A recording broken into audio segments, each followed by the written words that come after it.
भारतीय पौराणिक कथाओं में कुछ प्रसंग ऐसे होते हैं जो सुनने में अत्यंत कठोर लगते हैं, पर उनके भीतर गहरे आध्यात्मिक सत्य छिपे होते हैं।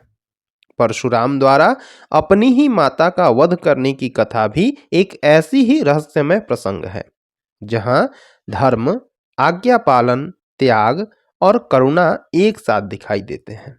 नमस्कार दोस्तों, स्वागत है आपका वर्णलोक में।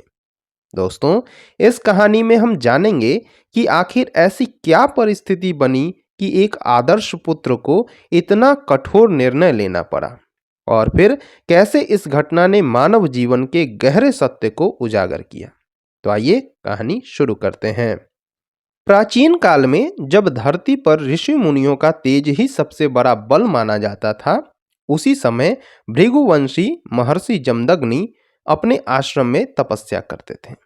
उनकी पत्नी रेणुका अत्यंत पतिव्रता, शीलवती और धर्मपरायण स्त्री थी। उनके 5 पुत्र थे: रुम्नवान, सुषेण, वसु, विश्ववसु और सबसे छोटे परशुराम। परशुराम बचपन से ही असाधारण तेज, पराक्रम और आज्ञा पालन के लिए प्रसिद्ध थे। वे अपने पिता की सेवा में सदा तत्पर रहते थे और माता की पवित्रता तथा त्याग से अत्यंत प्रभावित थे। आश्रम का जीवन सरल था। सुबह यज्ञ, दोपहर अध्ययन और सायंकाल जप तप। इसी शांत वातावरण में एक ऐसी घटना घटने वाली थी जिसने इतिहास और धर्मशास्त्र दोनों को झकझोर दिया। माता रेणुका प्रतिदिन प्रातः नदी पर जाती, बिना पकाए मिट्टी से घड़ा बनाती और उसी में जल भरकर आश्रम लौट आती। यह चमत्कार उनकी पतिव्रता शक्ति के कारण संभव था। उनके मन में कभी किसी विकार या चंचलता नहीं आया। एक दिन नदी के तट पर उन्होंने एक गंधर्व राजकुमार को अपनी पत्नी के साथ जल क्रीड़ा करते देखा। वह दृश्य अत्यंत सुंदर था। क्षण भर के लिए रेणुका का मन विचलित हुआ। न कोई पाप भाव, केवल एक मानवीय चंचलता। किंतु उसी क्षण उनकी पतिव्रता शक्ति क्षीण हो गई। मिट्टी का घड़ा बन न सका और वे देर से आश्रम लौटी। महर्षि जमदग्नि अपनी तपोबल से, अपने योग बल से जान चुके थे ये सारी बातें। उन्हें लगा कि रेणुका की पतिव्रता भंग हो गई। उनका क्रोध प्रज्वलित हो उठा। वह क्रोध जो तपस्या से अर्जित तेज के साथ मिलकर अत्यंत भयानक हो जाता है। जमदग्नि ने अपने बड़े पुत्रों को बुलाया और कहा, तुम अपनी माता का वध करो। जिसने मन से भी पतिव्रता धर्म छोड़ा, वह इस आश्रम के योग्य नहीं है। यह सुनकर पुत्रों के हृदय कांप उठे। माता, जिसने उन्हें जन्म दिया, पालन किया, उसी का वध? वे स्तब्ध रह गए। किसी ने भी यह पाप करने का साहस न किया। महर्षि का क्रोध और बढ़ गया। उन्होंने अपने चारों पुत्रों को शाप दे दिया। उनकी बुद्धि नष्ट हो गई, वे जड़वत हो गए। अब उन्होंने सबसे छोटे पुत्र परशुराम को बुलाया। परशुराम सामने खड़े थे। एक ओर पिता की आज्ञा, दूसरी ओर माता का स्नेह। उनका हृदय भीतर से टूट रहा था। उन्होंने सोचा, पिता गुरु के समान है, उनकी आज्ञा धर्म है, किंतु माता का वध, क्या यह अधर्म नहीं? कुछ क्षण वह मौन रहे। फिर उन्होंने पिता की ओर देखा। जमदग्नि का चेहरा कठोर था, किंतु भीतर कहीं वे पुत्र की परीक्षा ले रहे थे। परशुराम ने निश्चय किया, यदि यह पिता की आज्ञा है तो इसमें भी कोई गूढ़ धर्म होगा। मैं अपने व्यक्तिगत मोह का त्याग दूंगा।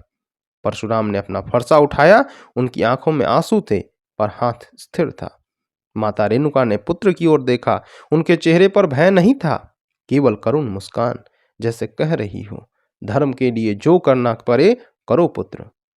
एक ही बार में परशुराम ने माता का सिर धड़ से अलग कर दिया। आश्रम में सन्नाटा छा गया। पवन भी मानो रुक गया हो। यह केवल हत्या नहीं थी, यह आज्ञा पालन की चरम सीमा थी, जिसने स्वयं देवताओं को भी विचलित कर दिया। जमदग्नि का क्रोध शांत हो गया। उन्होंने देखा, परशुराम ने बिना प्रश्न किए आज्ञा का पालन किया। वे बोले, पुत्र, मैं तुमसे बहुत प्रसन्न हूं, वर मांगो। परशुराम ने तुरंत कहा, यदि आप सचमुच प्रसन्न हैं तो मेरी माता को पुनः जीवित कर दें, मेरे भाइयों की बुद्धि लौटा दें और उन्हें इस घटना की स्मृति भी न रहे। यह सुनकर जमदग्नि का हृदय पिघल गया। उन्होंने वरदान दिया, रेणुका जीवित हो उठी, जैसे कुछ हुआ ही न हो। चारों भाई सामान्य हो गए। आश्रम फिर से शांत हो गया, परंतु यह घटना इतिहास में अमर हो गई। दोस्तों, यह कथा केवल हिंसा की कहानी नहीं है। इसमें कई गहरे आध्यात्मिक संकेत भी छिपे हुए हैं, जैसे आज्ञा पालन और त्याग। दोस्तों, परशुराम ने व्यक्तिगत भावनाओं से ऊपर उठकर धर्म का पालन किया। यह दर्शाता है कि सच्चा साधक अपने अहंकार और मोह का त्याग करता है। दूसरा संकेत है क्रोध का परिणाम। दोस्तों, जमदग्नि का क्रोध अत्यंत कठोर था। यह सिखाता है कि तपस्वी भी यदि क्रोध में आए तो विनाशकारी निर्णय ले सकता है। तीसरा संकेत है करुणा की विजय। अंततः परशुराम ने वरदान में माता का जीवन मांगा। इससे सिद्ध होता है कि धर्म का अंतिम स्वरूप करुणा ही है। परशुराम के जीवन पर इस घटना का बहुत प्रभाव पड़ा। यह घटना परशुराम के मन में गहराई तक बस गई। उन्होंने समझ लिया कि धर्म केवल शास्त्रों में नहीं बल्कि कर्म और त्याग में है। आगे चलकर वही परशुराम क्षत्रियों के अत्याचार के विरुद्ध खड़े हुए। उनका जीवन कठोर तप, न्याय और क्रोध से भरा रहा, पर भीतर कहीं करुणा भी जीवित थी, जो माता के पुनर्जीवन की प्रार्थना में दिखाई दी। दोस्तों, इस प्रसंग से हमें कई शिक्षाएं मिलती है, जैसे मोह और कर्तव्य का संघर्ष जीवन का सबसे कठिन सत्य है। आज्ञा का पालन महान है, परंतु करुणा उससे भी महान है। क्रोध में लिया गया निर्णय विनाशकारी हो सकता है, और सच्चा धर्म अंततः प्रेम और पुनर्सृजन में है, न कि विनाश में। दोस्तों, यह कहानी हमें झकझोरती है, प्रश्न भी उठाती है और अंत में एक गहरी शांति भी देती है। परशुराम का फरसा केवल विनाश का प्रतीक नहीं, वह अहंकार, मोह और अधर्म को काटने का प्रतीक है। और माता रेणुका का पुनर्जीवन बताता है कि जहां करुणा है वहीं सच्चा धर्म जीवित रहता है। दोस्तों, क्या आपको पता है कि परशुराम किस किस के गुरु थे? यदि हाँ, तो कमेंट में उनके नाम लिखें। तो फिर शीघ्र ही मिलते हैं एक नए वीडियो के साथ। तब तक के लिए नमस्कार।